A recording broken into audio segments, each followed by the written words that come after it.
असा साजरा केला आम्ही आमचा दसऱ्याचा दिवस. तर सकाळी उठलो, घरातलं लवकर सगळं आवरून घेतलं, झाडून आणि पुसून घेतल्याशिवाय दसऱ्याची पूजादारी कसं करणार. आदल्या दिवशीच मी हार वगैरे बनवून ठेवले होते, पण बाकीची कामं सुद्धा राहिली होती.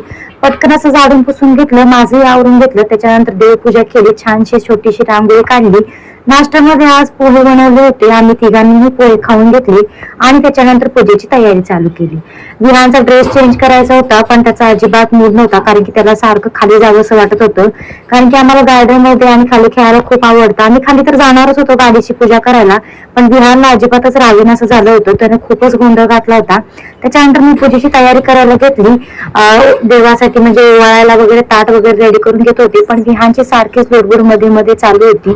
त्याला समजवत करत मी कसं कसं ताट तयार केलं, फुलं वगैरे घेतली, आपट्याची पाणी सुद्धा घेतली आणि म्हटलं चला पूजा करूया. खाली जाण्याच्या आधी म्हटलं घरात जे आपले लॅपटॉप वगैरे आहे त्यांची पहिला पूजा करावी. लॅपटॉप, पुस्तके, हत्यारं जी काही आहे त्या सगळ्यांची पूजा करून घ्यावी म्हटली. तर इथे मी पूजा करून घेतली. त्याच्यानंतर यांनी सुद्धा पूजा केली आणि मग आम्ही आता खाली जायला निघणार होतो. त्याच्या आधी आम्ही जे काही हार बनवले होते म्हणजे घराच्या दरवाजासाठी आणि गाडीसाठी ते लावून घ्यावं म्हटलं. तर मग सगळ्यात पहिले जाताना खाली दरवाजाला हार लावून घेतला आणि मग खाली जायला निघालो. अय्यो अगरबत्तीला देवाला हे घे सोनं घ्या, सोन्या शंकरा. हा असू दे. चला जायचं खाली. त्यानंतर मी जो वेअर केलेला ब्लाउज आहे तो मी मेशोवर ऑर्डर केला होता. तुम्हाला आवडला असेल तर कमेंट बॉक्स मध्ये लिंक असं टाईप करा, तुम्हाला लिंक भेटून जाईल.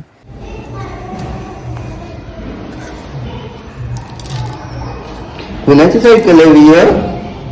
बाबाची, माझी छोटीशी बाबाची. ह्याच्यात ठेव. आम्हाला कुठे सांगितलं ठेवायचं.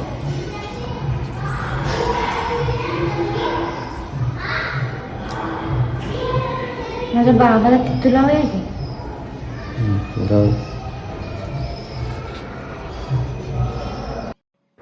खाली गाडीची पूजा करायला आलो, पण आम्हाला 10 मिनिटं वेट करावा लागला, कारण की ऑलरेडी सगळे लोक इथे गाडीची पूजा करत होते. त्यामुळे आम्हाला गाडी बाहेर काढायला जागाच नव्हती. यांनी तर थोड्या वेळानंतर गाडी वगैरे बाहेर काढली. गाडी सकाळीच क्लीन वगैरे केल्या होत्या आणि त्याच्यानंतर मी पटकन अशी पूजा करून घेतली. विहानला कुठेतरी बाहेर फिरायला जायचं होतं, म्हणून तो गाडीवरती चढून बसला होता.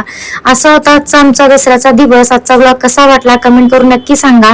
त्यानंतर छान छान असे फोटो क्लिक केले आणि आजचा दिवस संपवला.